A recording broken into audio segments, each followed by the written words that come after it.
तो हम लोग बात कर रहे थे सेक्शन 76, इसकी बात की थी हम लोगों ने। और 77 ऐसे है, मानो ये 76 में ही समाहित है।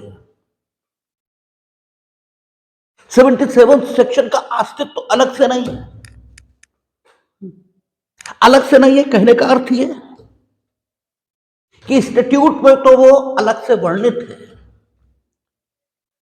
लेकिन आप देखेंगे तो ऐसा लगता है कि वो सेक्शन 76 का एक्सटेंशन है, वो विस्तार है सेक्शन 77 का, वो सेक्शन 76 का। आप उसका मार्जिनल नोट ये देखें तो मार्जिनल नोट कहता है ब्याज के बदले प्राप्तियां, यानी 77 में है क्या कि वे प्राप्तियां जो ब्याज के बदले मिली हैं, किसको? सकब्जा बंधकदार को। उन ब्याज के बदले प्राप्त हुई प्राप्तियों का उपयोग वो किस प्रकार करे, और यही बात धारा 76 के खंड खा और खंड गा है। खंड गा कह रहे, खंड खा गा भी है, घा भी है, तीनों है। और जो कुछ उसे प्राप्त होगा, किसे? सकब्जा बंधकदार, उस सबका अकाउंट ये रखेगा छा और जा, शायद वहां ये लिखा है, ठीक है ना। तो सेक्शन 76 जैसे धारा 76 खंड खा में उन्होंने क्या कहा था, उनका सकब्जा बंधकदार जो है, इसका दायित्व तो ये होगा कि वो संपत्ति जो अंडर मॉर्गेज है,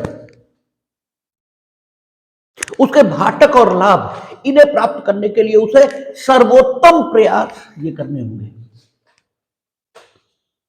और खंड घा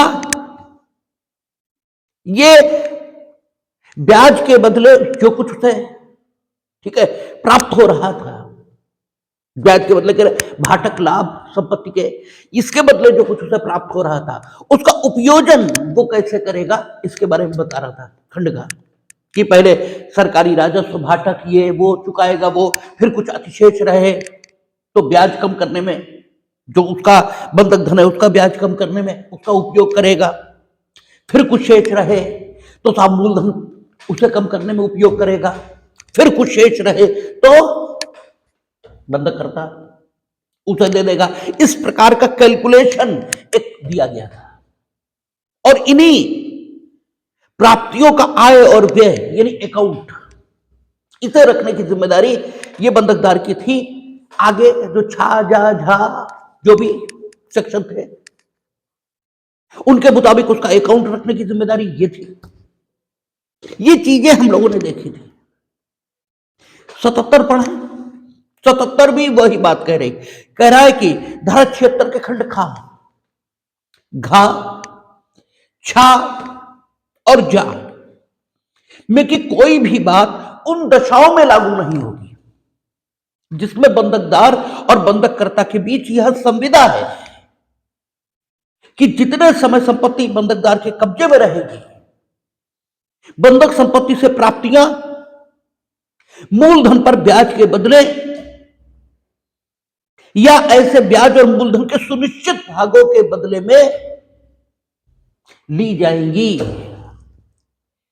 यानी 77 क्या कर रहा है, सकब्जा बंधकदार को उन दशाओं में 76 खा, 76 घा और 76 जा और झा, इनमें उल्लिखित दायित्वों से मुक्त कर रही है उस दशा में जबकि बंधककर्ता और बंधकदार के बीच ये संविदा मौजूद है कि बंधक संपत्ति से जो भी आय और व्यय, व्यय का नाम ये नहीं लेना चाहिए, बंधक संपत्ति से उसे जो कुछ प्राप्त होगा उसे वो या तो अपने बंधक धन के ब्याज में समायोजित करेगा वो, या पार्टली ब्याज में और पार्टली मूलधन में, क्योंकि जो प्राप्तियां उसे प्राप्त हो रही है किसके बदले? बंधक संपत्ति के आय, बंधक संपत्ति से होने वाली आय के बदले। उन्हीं के बारे में व्यवस्था क्षेत्र खंड, ठीक है, आपके खा घा इन सब में की गई है, ठीक है ना भाई? भाई यही तो कहा कि बंधक संपत्ति से जो कुछ आप प्राप्त करेंगे उसे फसली, लोक प्रभार, इन्हें निपटाने में आप देंगे, उसके बाद उस पर कोई सरकारी राजस्व दे वो देंगे आप, उसके बाद कोई ऐसी धनराशि जिसे उस संपत्ति से दिया जाना है और जिसे न दिए जाने की सूरत में बंधक संपत्ति संक्षेपता बेची जा सकती है, ऐसी धनराशियों का भुगतान आप करेंगे। यही तो लिख रही है क्षेत्रखंड का। और जब आप दोनों ने परस्पर कांटेक्ट कर लिया कि बंधक संपत्ति से जो भी आय होगी उसे बंधकदार या तो ब्याज में और या फिर, ठीक है, पार्टली ब्याज और पार्टली मूलधन इसमें उपयोजित करेगा, तो घा उसकी बात तो खत्म ही हो गई, क्योंकि वहां बंधक संपत्ति इससे प्राप्त होने वाली आय, इसके उपयोजन का तरीका यही तो वर्णित है। और खंड खा यह कह रहा है कि भाटक और लाभ इन्हें वसूलने में आप सर्वोत्तम प्रयास करेंगे, तो सर्वोत्तम प्रयास करने की जरूरत है नहीं। बंधक संपत्ति से जो कुछ प्राप्त हो रहा, ठीक है, वो आप पार्टली मूलधन और पार्टली ब्याज, या केवल मूलधन, वो सॉरी केवल ब्याज इसमें उपयोजित, इसे घटाने में करेंगे, लेकिन केवल मूलधन इसे घटाने के लिए या इसको चुकता करने में बंधक संपत्ति से प्राप्त होने वाली आय, इसका उपयोग करेंगे आप। यह संविदा बंधककर्ता और बंधकदार के बीच नहीं हो सकती, क्योंकि इसका निर्देश नहीं दे रही 77। आप 77 के शब्द पढ़ लें, क्या कहता है? धारा क्षेत्र के खंड खा, घा, छा और जा में इनकी कोई बात उन दशाओं में लागू नहीं होगी जिनमें बंधककर्ता और बंधकदार के बीच ये संविदा है कि जितने समय संपत्ति बंधकदार के कब्जे में रहेगी, बंधक संपत्ति से प्राप्तियां मूलधन पर ब्याज के बदले या ऐसे ब्याज और मूलधन के सुनिश्चित भागों में, ठीक है, ली जाएंगी। ये नहीं कहा उसने कि बंधकदार और बंधककर्ता के बीच ऐसी संविदा मौजूद है कि बंधक संपत्ति के बदले जो उसे प्राप्तियां होंगी, किसे? सकब्जा बंधकदार को, उसे वह मूलधन में, ठीक है, मूलधन को घटाने में उपयोग करें, ठीक है। इस प्रकार की संविदा दोनों के बीच आ सकती है। तो जब इस प्रकार की लिखी नहीं तो आएगी नहीं। हाँ, यह संविदा हो सकती है कि जो कुछ उसे आय के रूप में प्राप्त हो रहा है वह ब्याज के बदले उसे उपयोजित कर ले, या पार्टली ब्याज के बदले और पार्टली मूलधन के बदले, क्योंकि आप मूलधन इसमें उपयोग करते जाएंगे तो ब्याज तो घटता चला जाएगा। भाई मूलधन अगर कम होता चला गया तो ब्याज तो ऑटोमेटिकली कम होगा। जो प्राप्ति आपको हुई, भाई ब्याज यही तो लाभ है, किसका? बंधकदार का। तो लाभ उसे पहले मिलना चाहिए, और लाभ चुकता हो जाने के बाद कुछ शेष रहता है तो वो मूलधन से कम होना चाहिए। अगर ब्याज चुकता होने में ही, ठीक है, सारी रकम ये उपयोजित हो गई तो फिर मूलधन इसे कम करने के लिए कोई, ठीक है, कटौती ये होनी क्यों चाहिए? भाई हमने आपको पैसा उधार दे रखा है, 2000 रुपया हमारा ब्याज हो गया, आपने 2000 हमें दिए, तो कायदा तो यह कहता हमारा ब्याज चुकता हुआ, मूलधन ऐसा सच खड़ा हुआ है। हाँ, आप 2200 दो तो 2000 ठीक है ब्याज चुकता होना चाहिए और 200 मूलधन से घटने चाहिए। अगली बार आपको 1800 इस पर ब्याज देना पड़े, ये तो बात ठीक है। लेकिन ये तो बात ठीक है, लेनदार इसके प्रति अन्यायपूर्ण ये लगती है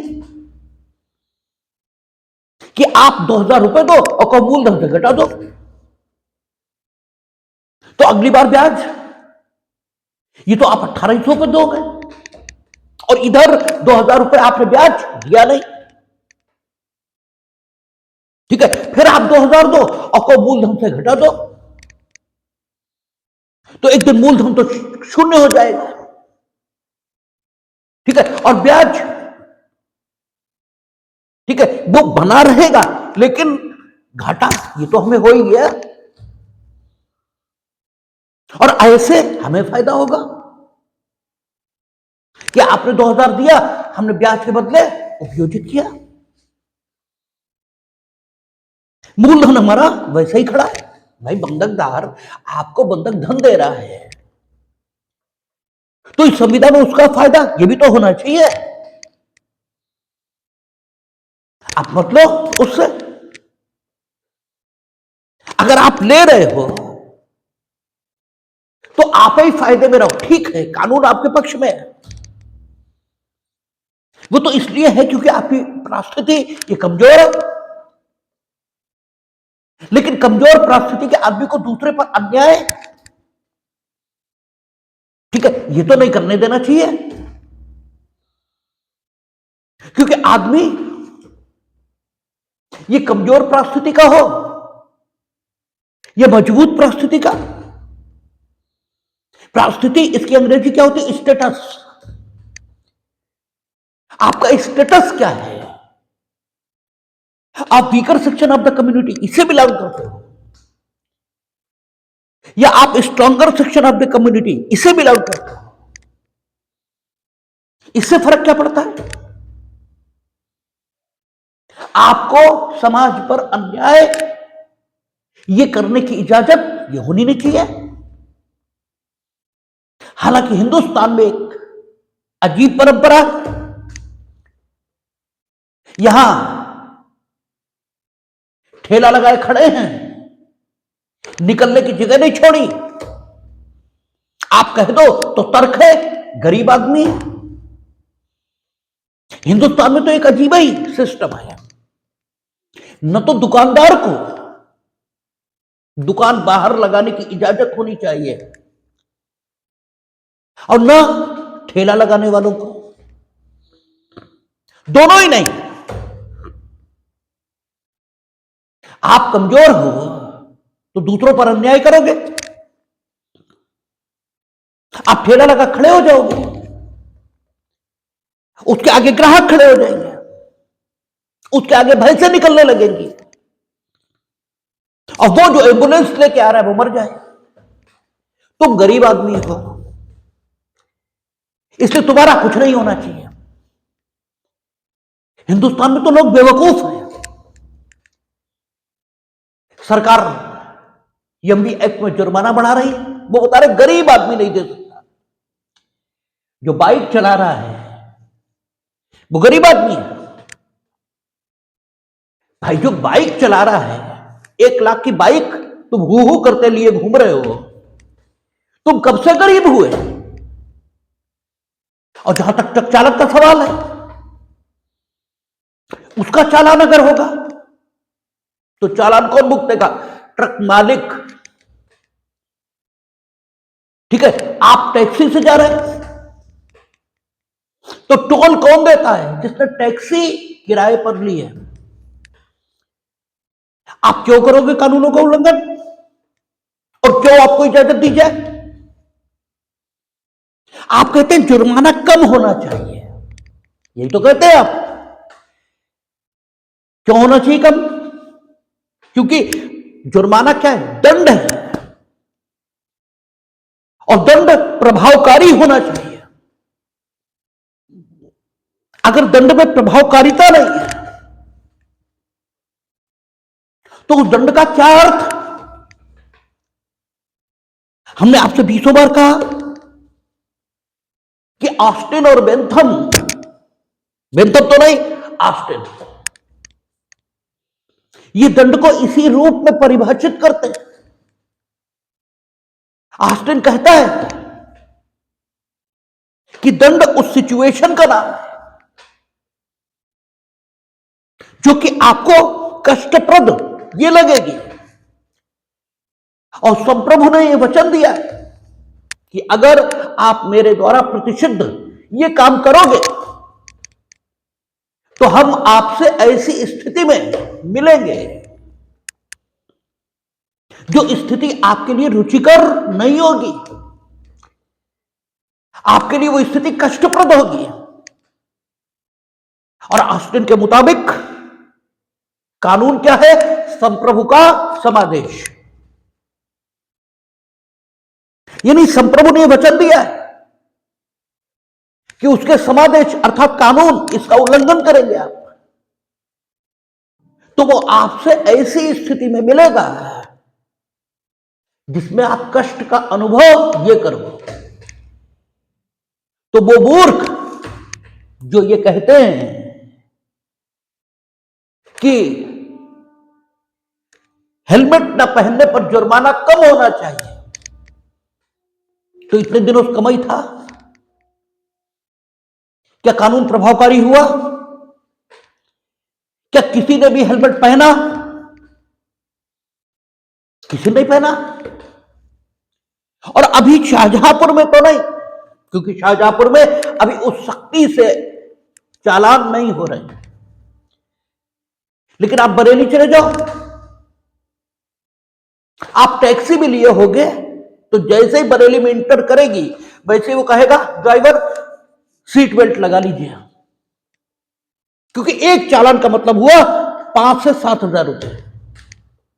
तो दंड अगर प्रभावकारी है तभी वो कानून इसके पालन को सुनिश्चित ये कर सकता है। इस आधार पर छूट किसी को नहीं मिल सकती कि अमुक व्यक्ति गरीब आदमी है, और ये चीज आपको कानून में दिखाई देगी। जहां उसने कहा सेक्शन 77 में कि ब्याज के जो प्राप्तियां आपको हो रही हैं वो ब्याज के बदले समायोजित की जाएंगी। बंधककर्ता और बंधकदार ये व्यवस्था कर सकते हैं, बंधककर्ता और बंधकदार ये व्यवस्था भी कर सकते हैं कि जो प्राप्ति होगी है वो पार्टली मूलधन में और पार्टली ब्याज में। लेकिन सेक्शन ने यह नहीं लिखा कि बंधककर्ता और बंधकदार ये यदि चाहे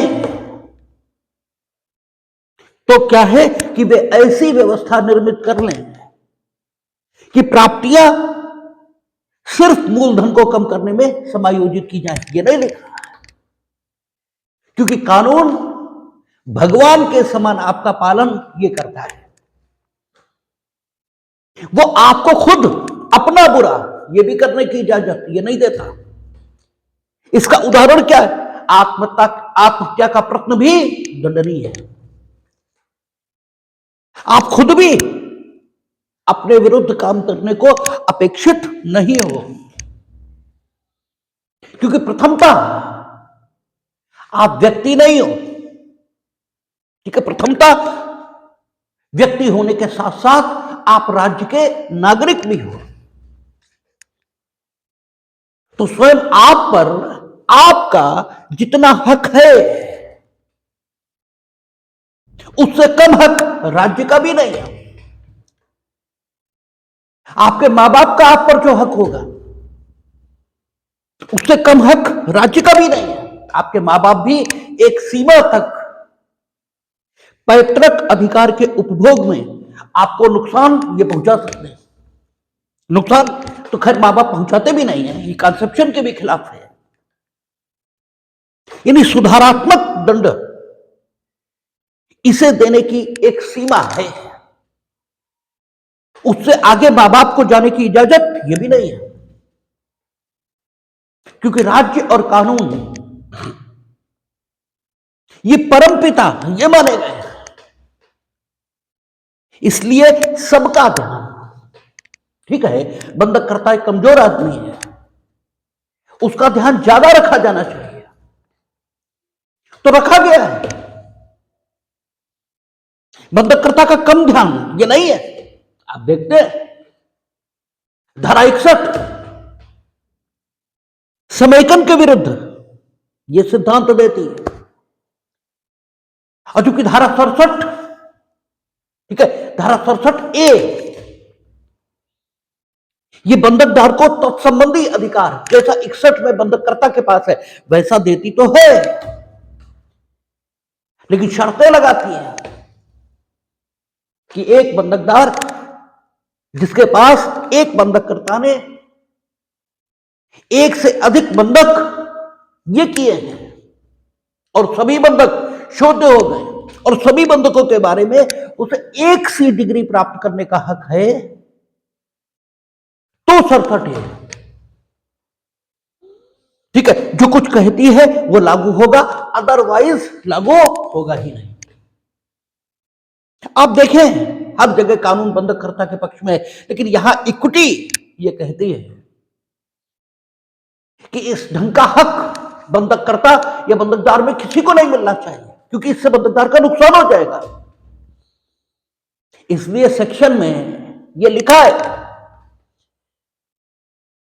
कि बंधकदार कौन सा सकब्जा, अगर यह बंधक संपत्ति से कुछ प्राप्त करता है तो वह और बंधककर्ता मिलकर यह संविदा कर सकते हैं कि जो कुछ बंधक संपत्ति के बदले उन्होंने, ठीक है, भाटक और लाभ आदि के रूप में प्राप्त किया है, यानी बंधक संपत्ति से जो लाभ उसे प्राप्त हुए हैं वे लाभ भागतः ब्याज में, भागतः मूलधन में या केवल ब्याज इसमें समायोजित किए जाएंगे। लेकिन इसे लिखने का लोप किया है किसने? विधायिका ने। और जो विधायिका ने लोप किया तो जानबूझकर किया गया लोप, ये माना जाएगा। भाई दो बातें लिख सकते तो तीसरी नहीं लिख सकते थे। आप ये नहीं सोचेंगे कि भूल गए होंगे, क्योंकि विधायिका कुछ नहीं भूलती है। विधायिका के बारे में जो प्रिंसिपल है वो क्या है कि वह सचेतन विधायन करती है। आप सचेतन काम नहीं करते, ठीक है, आपसे कहना पड़ता है कि जरा ध्यान दीजिए काम करने में। लेकिन विधायिका के साथ नियम यह है कि वह सचेतन विधायन करती है। चूंकि वह सचेतन विधायन करती है तो इसलिए उसके बारे में नहीं माना जा सकता कि वह ये लिखना भूल गई होगी, जानबूझकर उसने नहीं लिखा। और जब जानबूझकर नहीं लिखा तो इसका मतलब जो उसने नहीं लिखा या जो अधिकार उसने आपको नहीं दिया वो नहीं है। इसका मतलब यह हुआ कि बंधक संपत्ति से प्राप्त होने वाले लाभ इस कब्जा बंधकदार उन उद्देश्यों के लिए उपयोग कर सकता है जो उद्देश्य धारा 77 में वर्णित है, लेकिन उन उद्देश्यों को छोड़कर बंधक संपत्ति से प्राप्त होने वाले लाभों का उपभोग ये बंधकदार के द्वारा नहीं किया जा सकता, ठीक है। अच्छा, और अगर बंधकदार ने बंधककर्ता से संविदा के कारण उन उद्देश्यों के लिए संपत्ति का उपभोग ये कर लिया जो धारा 77 में वर्णित है, तो उसे क्षेत्र के दायित्वों से मुक्त किया जाना ये ठीक है। ये क्षेत्र के खंड खा और खंड छा और जा लागू क्यों होंगे? भाई तो कुछ बचे ही नहीं, संविदा आ गई है, दोनों के बीच का कॉन्टेक्ट आ गया और उसके मुताबिक काम हो रहा है, तो फिर वो प्राप्तियों का लेखा जोखा क्यों रखे? या अन्य उद्देश्यों में जो वर्णित है कहा धारा क्षेत्र खंड घा में,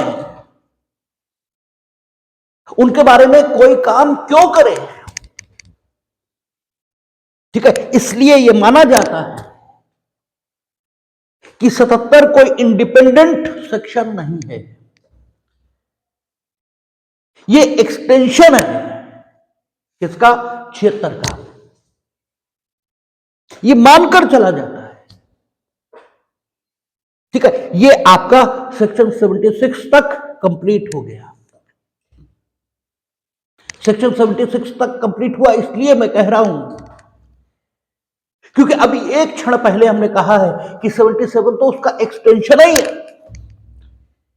ऐसे मान लीजिए, मानो 76 में एक उपखंड और जोड़ा हुआ है, लेकिन ऐसा मान लीजिए अपने मनों में, वास्तव में ऐसे न मान लीजिए, क्योंकि वास्तव में विधायिका द्वारा अधिनियमित विधि के विरुद्ध किसी भी मान्यता को मानने का आपको कोई हक नहीं है। यद्यपि कानून के क्षेत्र का दुर्भाग्य यही है कि आप अपनी मान्यताओं के मुताबिक न सिर्फ चलते हैं बल्कि लोगों को चलाने का प्रयत्न ये भी करते हैं, लेकिन ये प्रयत्न ठीक नहीं है, इसको ठीक कहा भी नहीं जा सकता। इसलिए आप मनों में ऐसा मान सकते हैं, मानो 77 76 का एक उपखंड है, और इस ढंग से देखें तो 76 के साथ एक युग की समाप्ति हो जाती है टीपीए में, ऐसा कह ले तो बुरा नहीं है। अब जो बात शुरू होगी वो पूर्विकता से संबंधित बात है। ठीक है, पूर्विकता, इसके संबंध में उपबंध हम लोगों ने कहां देखे थे? सेक्शन 48,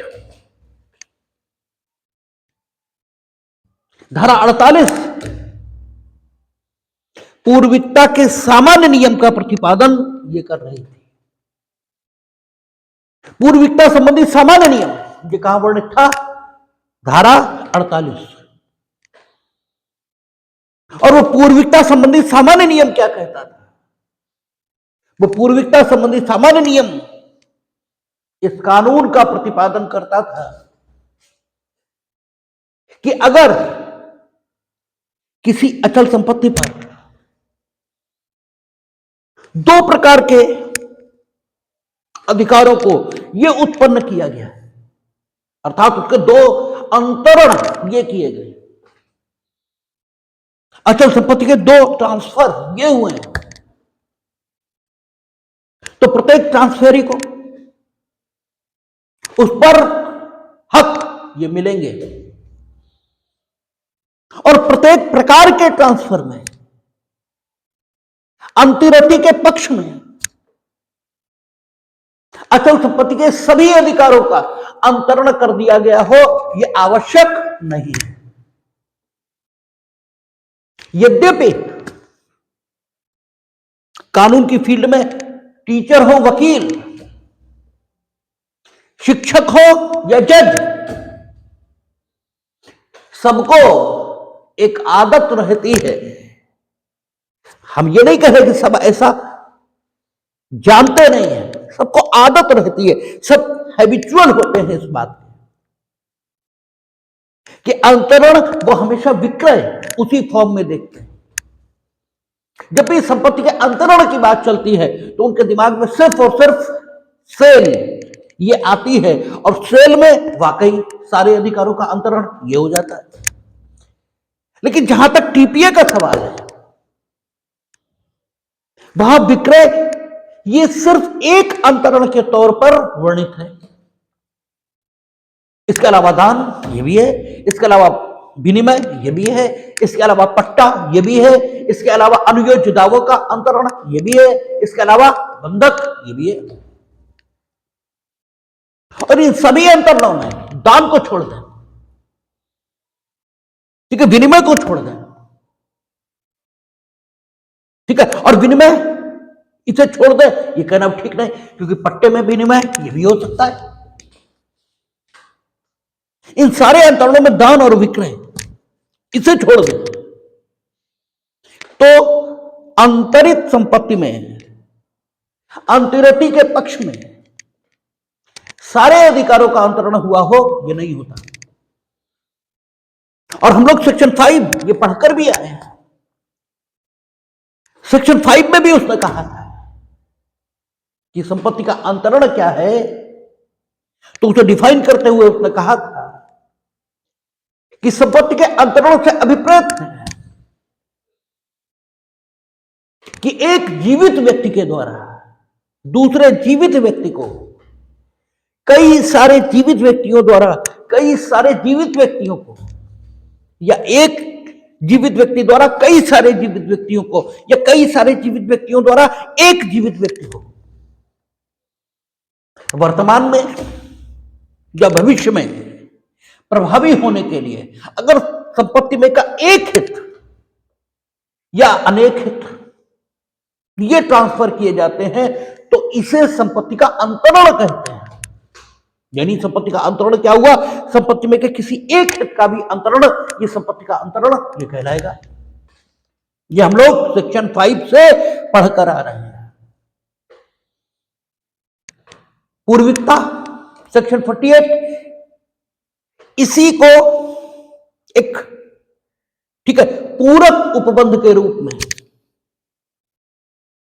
ठीक है कंप्लीट कर रही है इसी बात को, क्योंकि सेक्शन 48 ना हो तो फिर गड़बड़ हो जाएगा। सेक्शन 48 पूर्विकता के सामान्य नियम का प्रतिपादन करती है और यह कहती है कि अगर ये संपत्ति एक ही है और उसके दो ट्रांसफर कर दिए गए, एक बंधक के रूप में एक विक्रय के रूप में। बंधक के रूप में जब ट्रांसफर उस संपत्ति का हुआ तो संपत्ति का एक हित ये बंधकदार के पक्ष में ट्रांसफर हो गया। बंधक और विक्रय इसका उदाहरण हम इसलिए ले रहे हैं क्योंकि विक्रय भी आपको बता दिया और बंधक चल ही रहा है, अन्य अंतरण अभी बताए नहीं, इसलिए हमने बंधक और विक्रय इसका उदाहरण लिया। सेक्शन 48 क्या कहता है कि संपत्ति के एक से अधिक अंतरण किए गए, संपत्ति एक ही है, आपने उसी संपत्ति को बंधक रखा और उसी संपत्ति का विक्रय ये कर दिया। ठीक है, पहले बंधक रखा और फिर विक्रय कर दिया। जब बंधक किया संपत्ति को तो संपत्ति का एक हित ये बंधकदार के पक्ष में ट्रांसफर किया आपने, और जिस हित को आपने ट्रांसफर किया बंधकदार के पक्ष में वो हित कौन सा था? वो हित था कि यदि बंधक करता बंधक धन का ठीक है प्रतिसंदाय यानी भुगतान ये बंधकदार के पक्ष में ना करे तो बंधकदार को धारा 67 में वर्णित अधिकार पैदा होगा और वह संपत्ति का विक्रय करा सकेगा या पूर्वबंध करा सकेगा या धारा 69 में रिसीवर की नियुक्ति ये करा सकेगा। अगर विलक्षण बंधक है तो सेक्शन 98 के मुताबिक बंधक की संविदा के मुताबिक जो अधिकार उसे मिल रहे होंगे विक्रय या पूर्वबंध के वो इस्तेमाल ये करेगा। ये हित ट्रांसफर आपने कर दिया था, बाद में विक्रय कर दिया आपने उसी संपत्ति का, क्योंकि संपत्ति का केवल एक हित ये आपने ट्रांसफर किया था। और आपसे हमने ये भी कहा था कि टीपीए की भाषा में जब आप संपत्ति का बंधक कर देते हैं और एक हित ट्रांसफर उसके पक्ष में कर देते हैं तो शेष जो कुछ आपके पास बचता है, एक ही तो आपने ट्रांसफर किया, बाकी सारे हित तो शेष आप ही के पास बचे। इसे ठीक है कई बार मोचन की साम्या इस रूप में भी समझ लेते हैं, लेकिन वो संदर्भ अलग है, उस संदर्भ को अभी मत लीजिए नहीं तो भ्रम में पड़ेंगे। आप मोटा मोटा समझिए, और मोटा मोटा बात क्या है? मोटी मोटी बात यह है कि आपने संपत्ति का एक हित बंधकदार के पक्ष में ट्रांसफर किया, शेष आप ही के पास, शेष सारे हित आपने विक्रय की संविदा के माध्यम से दूसरे के पक्ष में ये ट्रांसफर कर दिए। तो सेक्शन 48 क्या कहता है कि जितने अंतरण आपने संपत्ति के किए हैं यदि वे एक साथ लागू नहीं हो सकते तो समय के क्रम में जैसे वे उत्पन्न हुए होंगे उसी क्रम में उनको लागू ये किया जाएगा। अब आपने बंधक संपत्ति इसका विक्रय किया और बंधक धन दिया नहीं तो बंधकदार का हक उसको विक्रय करा लेने का है, लेकिन आपने उसी संपत्ति को बेच भी दिया तो अब तो आप तो कहीं ही नहीं पिक्चर में, आपने तो पैसे गिरे और चले गए आप, अब तो मालिक दूसरा है। लेकिन जो मालिक है वो उसी संपत्ति का मालिक है, जिस संपत्ति को पूर्व में बंधकदार के पक्ष में बंधक किया जा चुका है। अब ये मालिक अगर कहे कि भाई हमने थोड़े में तुमसे बंधक धन लिया, लेकिन आखिर उसने तो बंधक धन इसी संपत्ति पर दिया था, ये ठीक है कि इसका भी दोष नहीं, ये जो नया मालिक है। लेकिन जब साम्य के हिसाब से हम देखें, यानी न्याय, साम्य और शुद्ध अंतःकरण, इसके हिसाब से चीजों को देखें, तो ये जो बंधकदार है ये अच्छी फूटिंग पर दिखाई देता है। क्योंकि भाई ये तो तुम्हारा दुर्भाग्य है कि तुमने बंधक के अधीन संपत्ति खरीद ले, उसका दोष क्या है? तो सेक्शन 48 पूर्विकता के सामान्य नियम का प्रतिपादन करता है, और पूर्विकता के सामान्य नियम का प्रतिपादन करते हुए कहता है कि यदि ऐसी स्थिति आ जाए कि एक ही संपत्ति के दो अंतरण ये कर दिए गए हैं और दोनों अंतरण एक साथ लागू न हो सकते हो, जहां दोनों एक साथ लागू नहीं हो सकते, तो उन्हें उस हिसाब से प्रवर्तित किया जाएगा जिस हिसाब से वे उत्पन्न हुए थे। जिस हिसाब से उत्पन्न हुए थे मीनिंग देयर बाई समय के जिस क्रम में वे उत्पन्न हुए थे उसी क्रम में उन्हें लागू किया जाएगा। अर्थात पहले बंधकदार उस संपत्ति का विक्रय या पूर्वबंध कराने के अधिकार का प्रवर्तन यह कराएगा, उसके बाद कुछ शेष बचे तो ये नया मालिक लेगा। ये जो नया मालिक है ये अपनी हानि की या अपनी क्षति की प्रतिपूर्ति अगर चाहता है तो इसने जिससे खरीदा उससे कराए, ठीक है ना। इससे ये कुछ नहीं ले सकता, इससे कुछ नहीं ले सकता, मीनिंग बंधकदार से ये कुछ नहीं ले सकता, उसका हक पहले है। ये पूर्विकता का सामान्य नियम है। बंधकदारों में पूर्विकता के एक नियम का प्रतिपादन हुआ है, और पूर्विकता का वह नियम कहां है? सेक्शन 78 में। यानी सेक्शन 78 भी पूर्विकता के नियम का प्रतिपादन करता है, और सेक्शन 48 भी पूर्विकता के नियम का प्रतिपादन करता है। दोनों में फर्क क्या है? दोनों में फर्क सिर्फ इतना कि सेक्शन 48 पूर्विकता के सामान्य नियम का प्रतिपादन करता है, जबकि सेक्शन 78 पूर्विकता के स्पेसिफिक नियम का प्रतिपादन यह करता है। स्पेसिफिक नियम का प्रतिपादन मीनिंग बाई पूर्विकता के उस नियम का प्रतिपादन करता है जो सिर्फ बंधक के संव्यवहार में लागू होगा, अन्य संव्यवहारों में नहीं।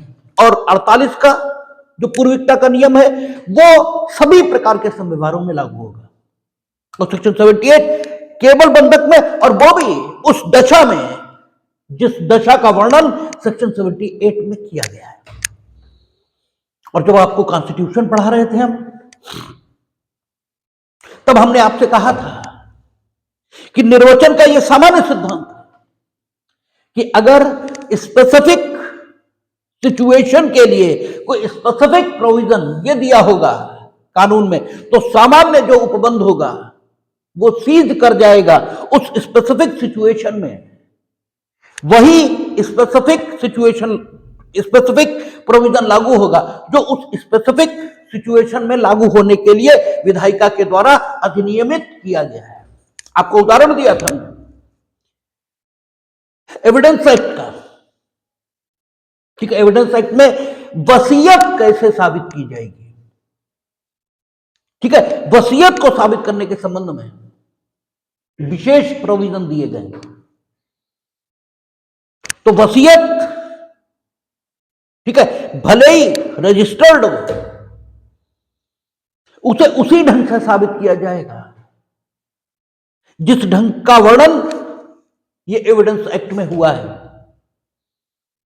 बाकी जो दस्तावेज हैं वे कैसे साबित किए जाएंगे, उनका वर्णन धारा 67, 68, 69, 70 वहां सब दिया गया है कि वो आप कैसे साबित करेंगे। तो चूंकि स्पेसिफिक सिचुएशन है कि वसीयत कैसे साबित होगी, तो वसीयत के लिए वही स्थिति रहेगी। वहां पर सामान्य कानून ये नहीं चलेगा। अन्य सामान्य दस्तावेज कैसे साबित होंगे वो बताया गया धारा 67। जैसे कहता ना कि कोई कहता है कि ये अमुक दस्तावेज उसने बनाया है या अमुक दस्तावेज का अमुक भाग उसने बनाया है, तो वो साबित करे। कि उसी ने बनाया, ठीक है ना। इस ढंग की बात वहां आई थी। तो सेक्शन 78 बंधक के संव्यवहार में, उस दशा में जो दशा सेक्शन 78 में वर्णित की गई है, उसमें पूर्विकता के एक विशेष नियम का प्रतिपादन करता है। और अगर वह स्थिति आ गई तो सेक्शन 48 पूर्विकता का सामान्य नियम जो अपने में अंतर्निहित करती है वो लागू नहीं होगी। 78 पूर्विकता के किस नियम का प्रतिपादन करती है? वो कहती है कि अगर एक बंधक संपत्ति है, एक बंधक संपत्ति मीनिंग दर भाई कोई एक बंधकदार है तभी तो बंधक संपत्ति है, नहीं तो बंधक संपत्ति होगी कैसे? अगर कोई एक बंधक संपत्ति है और उस बंधकदार की घोर उपेक्षा है, घोर उपेक्षा है, या फिर उसने मिथ्या विपदेशन ये किया है, या फिर उसने कपट किया, पूर्विक बंधकदार बंधक संपत्ति है,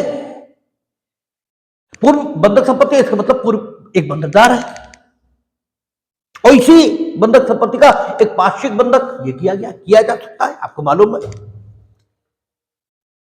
ठीक है। उसी संपत्ति का एक पार्श्विक बंधक ये फिर हुआ है, और पार्श्विक बंधक सिर्फ इसलिए हो गया क्योंकि पूर्विक जो बंधकदार था उसने घोर उपेक्षा, कपट या मिथ्या विपदेशन से इस पार्श्विक बंधकदार को उत्प्रेरित किया है कि वह पार्श्विक बंधक इसी संपत्ति का एक कर दे। अगर यह सिचुएशन आ गई, यानी पार्श्विक बंधकदार सिर्फ इसीलिए उस पार्श्विक बंधक को निर्मित करने के लिए तैयार हो गया क्योंकि पूर्विक बंधकदार ने घोर उपेक्षा, कपट या मिथ्या विपदेशन इसका प्रयोग किया था, तो जो पूर्विकता का सामान्य नियम है सेक्शन 48 जो कहती है वो बदल जाएगा और अब पूर्विक बंधकदार पार्श्विक बंधकदार के मुकाबले मुलतवी हो जाएगा। मुलतवी यानी स्थगित हो जाएगा, यानी पोस्टपोन हो जाएगा, अंग्रेजी में कहें तो पोस्टपोन हो जाएगा। जबकि पूर्विकता का सामान्य नियम क्या कहता है? जो पहले आया वो पहले पाएगा। अब अगर संपत्ति दोनों बंधकों की, ठीक है, बंधक धन इसे चुकाने के योग्य किन्हीं भी कारणों से न बचे, मान जो समय थी, बाद में आधी संपत्ति बाढ़ में चली गई, आधी संपत्ति भूकंप से नष्ट हो गई, आधी संपत्ति आग लग गई, और अब वह संपत्ति दोनों बंधकों के बंधक धन को चुकता करने के लिए पर्याप्त नहीं है, तो पूर्विकता का सामान्य नियम क्या कहता है? पूर्विक बंधकदार को पहले मिलना चाहिए। लेकिन अब क्या होगा? सेक्शन 78 लागू होगा और पूर्विकता का विशिष्ट नियम लागू हो जाएगा। और पूर्विकता का विशिष्ट नियम कहेगा पूर्विक बंधकदार पार्श्विक बंधकदार के मुकाबले मुलतवी हो जाएगा, पोस्टपोन हो जाएगा, स्थगित हो जाएगा, और पार्श्विक बंधकदार को पहले मिलेगा। क्यों? क्योंकि पार्श्विक बंधकदार तुम्हारे कपट, मिथ्या विपदेशन या घोर उपेक्षा इसके कारण ही पार्श्विक बंधक करने को राजी हो गया, ठीक है ना। कपट ये क्या माना जाएगा? तो कपट वही माना जाएगा जो भारतीय संविदा अधिनियम में कपट के रूप में वर्णित है। क्यों? क्योंकि भारतीय संविदा अधिनियम सेक्शन 4 टीपीए के मुताबिक इसका भाग है, और वहां कपट क्या वर्णित था? सेक्शन 17 था, और सेक्शन 17 कहता था जबकि कोई एक पक्षकार संविदा का अपनी मौनानुकूलता, ठीक है, या प्रत्यक्ष बोलकर या अपने अभिकर्ता के माध्यम से कुछ ऐसा करता है जिसके बारे में वो जानता है, किसी ऐसे तथ्य को, ठीक है, सत्य के रूप में सुझाता है जिसके बारे में वो जानता है कि ये तथ्य अस्तित्व में नहीं है, असत्य, ये तथ्य अस्तित्व में है या इस तथ्य का सुझाना तथ्य के रूप में ये झूठ है। आप कुछ ऐसा किसी को, ठीक है, सुझाव देते हो जिसके बारे में आप जानते हो कि ये झूठ है। जानना कि ये झूठ है और फिर किसी को सुझाव देना, ठीक है, संबंधित बात के सत्य होने का, ये धूर्तता है, ये बदतमीजी है। और मिथ्या विश्लेषण कब होता है? जब आप ऐसी बात को सत्य के रूप में किसी को बताते हो जिसके बारे में आप विश्वास तो करते हो कि ये सत्य है, लेकिन वास्तव में वो सत्य नहीं होती, यानी आप गप सी मारते हो, तब मिथ्या विश्लेषण होता है। लेकिन वहां धोखा देने का आशय नहीं होता, यहां आप जानते हो कि जो कुछ आप कह रहे हो, whatever you are saying that is, ठीक है, वो झूठ है, वो सच नहीं है फिर भी, और किसी या, ठीक है, जिसको आप असत्य जानते हो उसे सत्य के रूप में सुझाते हो, ठीक है, या जो सत्य नहीं है, जो असत्य है, जो असत्य है उसे सत्य के रूप में सुझा रहे, या जो सत्य है उसे छिपा रहे हो कि वो दूसरे की जानकारी में ना आ जाए, या वचन का पालन करने का आशय नहीं है आपका, फिर भी किसी को वचन दे रहे हो, जान रहे हो इसका पालन नहीं करेंगे, खूब आपको पता है हम कुछ नहीं करेंगे, फिर भी उसे वचन दे रहे हो, या ऐसा कोई भी काम कर रहे हो जिससे उसे प्रवंचना यानी धोखा ये होता है, ऐसा कोई भी काम कर रहे हो, या फिर आपका कोई काम विधि विशेषता, ठीक है, कपटपूर्ण घोषित कर दे, जैसा हम लोगों ने टीपीए में ही पढ़ा था 53A, कपटपूर्ण अंतरण, जब आप क्या करते हैं, अपने लेनदारों को धोखा देने के आशय से संपत्ति का विक्रय करते हो, तो कपट है। मिथ्या विश्लेषण, जब आप निर्दोष भाव में किसी बात को जिसे आप सत्य मानते हो लेकिन सत्य नहीं, तो मिथ्या विश्लेषण है, कपट है, आखिर उसे तो नुकसान हो ही रहा, पार्श्विक बंधकदार को, या घोर उपेक्षा, घोर उपेक्षा, उपेक्षा नहीं घोर उपेक्षा, और उपेक्षा घोर कब बनती है? उपेक्षा घोर बन जाती है जब आप जिन परिस्थितियों में जो कुछ आपने किया वैसा एक युक्ति संगत मनुष्य कभी नहीं करेगा, कभी करेगा ही नहीं, ठीक है, जैसे हम लोगों ने आईपीसी में पढ़ा था, आपने चोट मारी, पीटा किसी को, आपको लगा वो मर गया और आपने क्या किया, उसे जला दिया, तो 304 पार्ट 1 माना था या 304 पार्ट 2 माना था उन्होंने, ज्ञान पार्ट 1 तो नहीं माना था, 304 पार्ट 2 माना था। उन्होंने कहा था कि ये तो घोर उपेक्षा है, और घोर उपेक्षा जहां होगी वहां ज्ञान की अवधारणा ये हो जाएगी। एक युक्त संगत मनुष्य से यह अपेक्षा की जाती है कि जब तुम यहां जलाने जा रहे हो तो एक बार नाड़ी चेक कर लो, एक बार दिल पे ही हाथ रख लो, एक बार सांस इसका ऑब्जर्वेशन कर लो, ठीक है ना, तो वो भी आपने नहीं किया, घोर उपेक्षा, यानी परिस्थितियों में एक युक्ति संगत मनुष्य जो करेगा ही नहीं वो आप करते हो, तो आप घोर उपेक्षा इसका परिचय देते हो। तो अगर पूर्विक बंधकदार ने घोर उपेक्षा, जैसे हक विलेखों निक्षेप द्वारा बंधक ये किया गया था, अब हक विलेखों के निक्षेप द्वारा बंधक अगर ये था तो मूल हक विलेख पूर्विक बंधकदार के द्वारा जमा कराए जाने चाहिए थे। आपको मालूम है सेक्शन 74 है, कहा एविडेंस एक्ट में, वो लोक दस्तावेजों को परिभाषित करता है, ठीक है ना, और लोक दस्तावेजों की सर्टिफाइड कॉपीज ये मिलेंगी, ये सेक्शन 76 जहां तक हमें याद पड़ता है एविडेंस एक्ट में वहां, ठीक है, ली जा सकती है। तो लोक दस्तावेज, अच्छा, पक्षकारों के, ठीक है, व्यक्तिगत कार्यों के ऐसे दस्तावेज जो लोक अभिलेख के तौर पर रखे जाते हैं उन्हें भी लोक दस्तावेज मानते हैं, ठीक है, सेक्शन 74 में लास्ट में था, पर तो संपन्न प्राधिकारी के, शासकीय निकायों के, अधिकरणों के, वो तो सब ही हैं लोक दस्तावेज, लेकिन पक्षकारों के व्यक्तिगत कार्यों के जो लोक अभिलेख रखे जाते हैं वे भी लोक दस्तावेज है। तो बैनामा ये लोक दस्तावेज हुआ, यानी हक विलेख संपत्ति के ये लोक दस्तावेज हुए, क्योंकि रजिस्ट्री ऑफिस में इनके लोक अभिलेख रखे होते हैं। तो जब हक विलेखों के निक्षेप द्वारा बंधक हुआ तो आपको मूल हक विलेख ये जमा कराने चाहिए थे, ठीक है ना। आपके पास बंधककर्ता ने हक विलेखों के निक्षेप द्वारा बंधक ये किया और हक विलेख उसने जो प्रस्तुत किया आपके पास सत्यापित प्रति, सत्य प्रति ये प्रस्तुत की। सर्टिफिकेट कॉपीज आपको पूछना चाहिए था मूल विलेख कहां है, आपने पूछा ही नहीं। यानी घोर उपेक्षा ये वर्णित किया है आपने। इन परिस्थितियों में कोई भी ऐसा नहीं करेगा। और आपसे उसने लोन ले लिया, उसका अब हमारे पास आ गया, और तो मूल हक विलेख हमें दिए। अब हम ये मान रहे हैं कि अगर इसमें हक विलेखों की निक्षेप द्वारा बंधक होता तो मूल हक विलेख इसके पास कहां से होते? ठीक है ना, हमने मूल हक विलेख लिए, अपने पास रख लिया और उसे ठीक है बंधक पर धन दे दिया, क्योंकि वे हक विलेख जिस संपत्ति के संबंध में उस संपत्ति पर हमारा बंधक माना जाएगा, यही हक विलेखों के निक्षेप द्वारा बंधक है।